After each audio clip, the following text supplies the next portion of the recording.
Hi friends, video నచ్చితే చిన్న like మాత్రం మర్చిపోకండి. మధుమిత సుమతో ఈ విధంగా అంటుంది, నువ్వు ప్రేమ పెళ్లి చేసుకొని వెళ్ళిపోయావని నాన్నకు నీ మీద కోపం అని నాన్నమ్మ చెప్పింది. ఇప్పటికీ నాన్నమ్మ నీ గురించి బాధపడుతుంది అత్తయ్య అని చెప్పేసి మధుమిత అంటుండగా, అంటే నా మీద కోడని నా ఇంటి కోడలన్నమాట అని చెప్పేసి సుమతి ఈ విధంగా అంటుంది. అవునత్తయ్య, మీ అన్న చెల్లెల బంధం విడిపోదని దేవుడిలా మామను నన్ను ఈ బంధంగా ముడివేశాడత్తయ్య. చాలా సంతోషంగా ఉంది సీత అని చెప్పేసి రామ్ని సీతను దగ్గర తీసుకుంటుంది.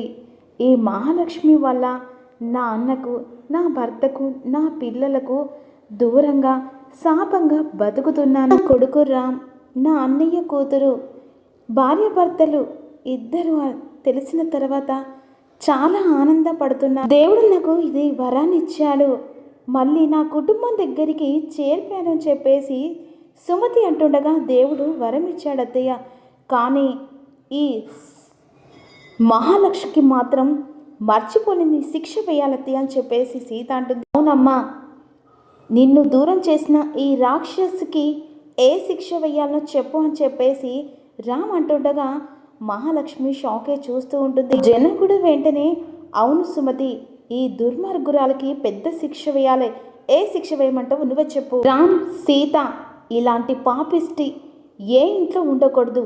రామ్, సీత ఇద్దరు కలిసి దీన్ని మెడలు పట్టుకొని బయటికి గెంటేందని చెప్పేసి సుమతి చెప్తూ ఉంటుంది. అప్పుడు రామ్ మహాలక్ష్మిని బయటికి గెంటడానికి వెళ్తుండగా, వద్దు రామ్, నన్ను గెంటేయకు రామ్, ఇద్దరి కోసమని నేను పిల్లల్ని కూడా వద్దనుకున్నాను అని చెప్పేసి మహాలక్ష్మి అంటుండగా, అప్పుడు వెంటనే సీత, ఆకుల కట్టేం కాదు, పిల్లల్ని కంటే నీ అందం చెదిరిపోతుందని పెద్ద కవరింగ్ ఇచ్చావు అని చెప్పేసి సీత అంటుండగా, ఇంకా మాటలేంటి సీత అని చెప్పేసి సుమతి అంటుంది.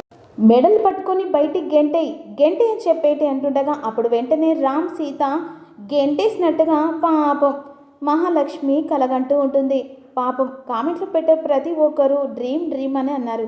ఇది మాత్రం నిజంగా డ్రీమేనండి. ఇంటిని అలా లేచి కూర్చుంటుంది. ఇదేంటి, నాకు ఇలాంటి థాట్స్ వస్తున్నాయి, చనిపోయిన సుమతి ఇలా బ్రతికి రావడం, నా కళ్ళకి రావడం ఏంటి, అందరికీ నిజం తెలిసిపోయి నన్ను ఇంట్లో నుంచి గెంటడం ఏంటి, తీసి సుమతి నిజంగానే బ్రతికుంటే, ప్రాణులతో ఇంటికి తిరిగి వస్తే నా పరిస్థితి ఏంటి. ఈలోపు నిజంగానే సుమతి బ్యాగ్ తీసుకొని ఇంటికి వస్తుంది. సుమతి నిలయం అని చూసి, ఇదంతా సుమతి నిలయం అని పెట్టారంటే ఈ గొప్పతనం అంతా మహాలక్ష్మిదే అని చెప్పేసి ఈ విధంగా సుమతి అనుకుంటూ ఉంటుంది. మహాలక్ష్మి ఇక నా పేరు పెట్టి ఇంటికి ప్రతి క్షణం నన్ను గుర్తు చేసుకున్నట్టుంది. ఈలోపు సుమతి గేట్ తీసుకొని లోపలికి వచ్చిన తర్వాత హాల్లో కూర్చుంటుంది మహాలక్ష్మి చూసి సుమతి అక్కడే ఆగిపోతుంది. మహాలక్ష్మి, అప్పటికి ఇప్పటికీ ఎప్పటికీ నువ్వు మారలేవు, ఇంకా హుందాగా కూడా ఉన్నావు, అప్పటికంటే ఎక్కువ ఇప్పుడే చాలా అందంగా ఉన్నావు అని చెప్పేసి సుమతి మనసులో అనుకుంటూ ఉంటుంది. ఈ లోపు జన కిందికి వస్తుండగా సుమతి చూస్తుంది. ఏమండి అని చెప్పేసి అనుకుంటుండగా, ఏంటి మహా ఆలోచిస్తున్నావు అని చెప్పేసి హాల్లో కూర్చున్న మహాలక్ష్మి దగ్గరికి జన వచ్చిన తర్వాత, ఏం లేదు జన అని చెప్పేసి అలా చేయికి ముద్దు పెడుతుండగా, అప్పుడు సుమతి వెంటనే, అంటే వీళ్ళిద్దరు పెళ్లి చేసుకున్నారన్నమాట అని చెప్పేసి సుమతి మనసులో అనుకుంటుంది. అంటే ఇక పెళ్లి చేసుకుందన్నమాట, ఈయన్ని పిల్లల్ని జాగ్రత్తగా చూసుకొని ఇక్కడి నుంచి చెప్పి వెళ్ళాను కదా, ఆ మాట ప్రకారంగా మాట నిలబెట్టుకుందన్నమాట. అందులో కూర్చున్న జన మహాలక్ష్మి మాత్రం మాట్లాడుకుంటూ ఉంటుంది. ఏంటి నువ్వు ఏం లేదంటున్నావు, కానీ నీ మొహంలో ఏదో టెన్షన్ పడబడుతుందని చెప్పేసి జన అంటుండగా, సుమతి గురించి ఆలోచిస్తున్నాను జన అని చెప్పేసి మహా అంటుంది. ఇక్కడ సుమతి మాత్రం, నాకు తెలుసు మహాలక్ష్మి, ఎప్పుడు నువ్వు నా గురించే ఆలోచిస్తావు, అందుకే నువ్వు నా ప్రాణ స్నేహితురాలువు అయ్యావు. ఇక్కడ మాత్రం సుమతి గురించి ఆలోచిస్తానని చెప్పేసి మహాలక్ష్మి జనతో అంటుండగా, ఏం ఆలోచిస్తున్నావు అని చెప్పేసి జన అడుగుతుండగా, సుమతి చనిపోయి చాలా రోజులు అయిపోయింది, కొంతమంది కూడా అలా అనుకుంటున్నారు, కనీసం సుమతిని ఆఖరి చూపు చూసుకోలేకపోయామని చెప్పేసి మహా అంటుండగా, ఇప్పుడు అవన్నీ ఎందుకు మహా అని చెప్పేసి జన అంట. సుమతి వెళ్ళిన తర్వాత నేను మీ జీవితంలోకి వచ్చాను, ప్రీతి రాములకు అమ్మనయ్యను, ఈ కుటుంబాన్ని చూసుకుంటున్నాను, ఎక్కడో ఏదో వెళ్తి జన, సుమతి స్థానంలో నేనున్నానని గిల్టీ ఫీల్. సుమతి తిరిగి వస్తే బాగుండేది కదా, ఇంకా ఇంటిని మిమ్మల్ని అందరినీ ఇంకా చాలా బాగా చూసుకునేది కదా అనుకుంటున్నావు మహా. సుమతి దూరం అవ్వడం అదొక దురదృష్టం. ఇక సుమతికిచ్చిన మాటను, ఈ ఇంటిని, ఇక ప్రతి ఒక్కదాన్ని నువ్వు బాధ్యతగా చూసుకుంటున్నావు. సుమతి లేని లోటు తీర్చావు. రామ్ ప్రీతుల్ని నీ కన్న బిడ్డలుగా చూసుకుంటున్నావు. నీలాగా సుమతి కూడా చూసుకుంటుందో లేదో అంత ప్రేమను చూపిస్తున్నావు. ఇక్కడికి రామ్ ప్రీతుల కోసం నువ్వు పిల్లల్ని కనకుండా త్యాగాన్ని కూడా చేశావు. ఇవన్నీ జన మహతో మాట్లాడుతుండగా బయట నిలబడ్డ సుమతి కాస్త వింటూ ఉంటుంది. ఒకవేళ రేపటి కాలం ఎప్పుడైనా సుమతి ప్రాణాలతో తిరిగి ఇంటికి వస్తే నన్ను అర్థం చేసుకుంటుందో అపార్థం చేసుకుంటుందో అని భయంగా ఉంది. సుమతి అపార్థం చేసుకునడానికి నువ్వు తప్పు చేయలేదు మహా. నీ జీవితాన్ని త్యాగం చేసి, నిజం చెప్పాలంటే సుమతి మా జీవితంలో ఉంది 5 సంవత్సరాలు మాత్రం ఇన్ని సంవత్సరాల నుంచి మా కోసమే బ్రతుకుతున్నావు, మమ్మల్ని చూసుకుంటున్నావు. నిజం చెప్పాలంటే ఈ స్థానం సుమతిది కాదు, నీదే మహా అని చెప్పేసి జన అంటుండగా ఇక సుమతి అలాగే చూస్తూ ఉంటుంది. ఎప్పుడన్నా సుమతి తిరిగి ఇంటికి నిజంగానే వస్తే సుమతి ఈ ఇంటికి అతిథి అవుతుంది తప్ప నాకు మళ్ళీ భార్య కాదని చెప్పేసి జన మాటలు విని సుమతి షాక్ అయిపోతుంది. పిల్లలకు తల్లి కూడా కాలేదని చెప్పేసి జన అంటుండగా, అలా అంటున్నావేంటి జన? సుమతి నీతో 7 అడుగులు వేసింది. ప్రీతి రాములను 9 నెలలు మోసి కంది, కష్టపడి ఇంత ఆస్తినిచ్చింది. అలాంటి సుమతి ఈ ఇంటి అతిథి ఎలా అవుతుందని చెప్పేసి మహా. సుమతి నా జీవితంలో అతిథిలా వచ్చి కొన్ని జ్ఞాపకాలు మాత్రమే ఇచ్చిపోయింది. మళ్ళీ ఒకవేళ తిరిగి వస్తే తను అతిథి మాత్రమే అవుతుంది.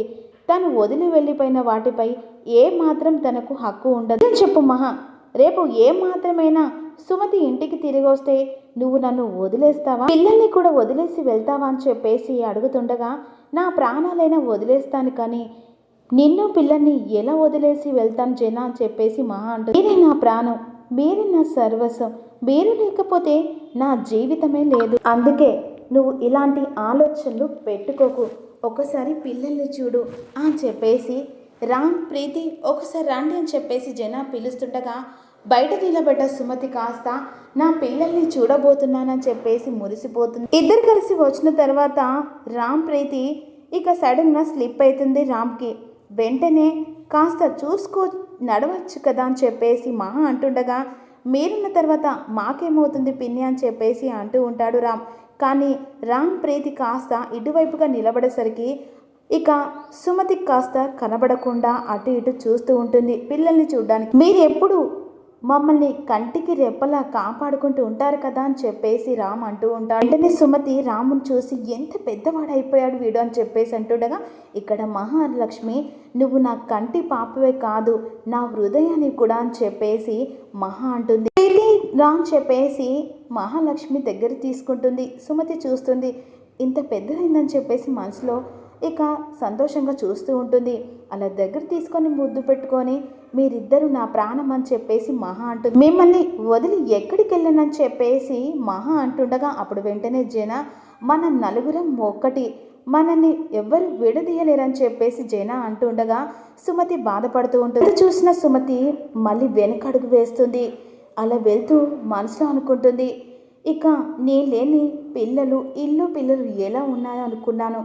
ఇక ఇక్కడికి వచ్చి చూసిన తర్వాత పిల్లలకు అమ్మ లేని లోటు, నా భర్తకు భార్య లేని లోటు ఇక మహా తీర్చిందని చెప్పేసి సుమతి అనుకుంటూ ఉంటుంది. నాకంటే బాగా చూసుకుంటుంది, ఇక నాకు ఈ ఇంటికి అవసరం లేదంతా చూసి లోపలికి వెళ్ళి వాళ్ళను ఇబ్బంది పెట్టకూడదు. ఇప్పుడు ఇది సుమతి ఇల్లు కాదు, మహాలక్ష్మి నిలయం. ఇలాగే ఉండని, వీళ్ళ కంటికి నేను ప్రాణాలతో కనిపించకూడదు. లోపు సీత బయట నుంచి లోపలికి వచ్చుకుంటూ గేట్ ఎవరు తీసానని చెప్పేసి చూస్తూ ఉంటుంది. ఇక మరోవైపేమో నేను ఎవరికి తెలియకుండా వెళ్ళిపోవాలని చెప్పేసి సుమతి అనుకుంటూ ఉంటుంది. కాకపోతే పిల్లలకు వాళ్ళకు నచ్చిన స్వీట్ తీసుకొచ్చాను, ఇక వాళ్ళ కంటికి కనపడకుండా వాళ్ళకు ఇవ్వడానికి వెళ్ళాలని చెప్పేసి కొంగు అలా ముసుగు వేసుకుంటుంది.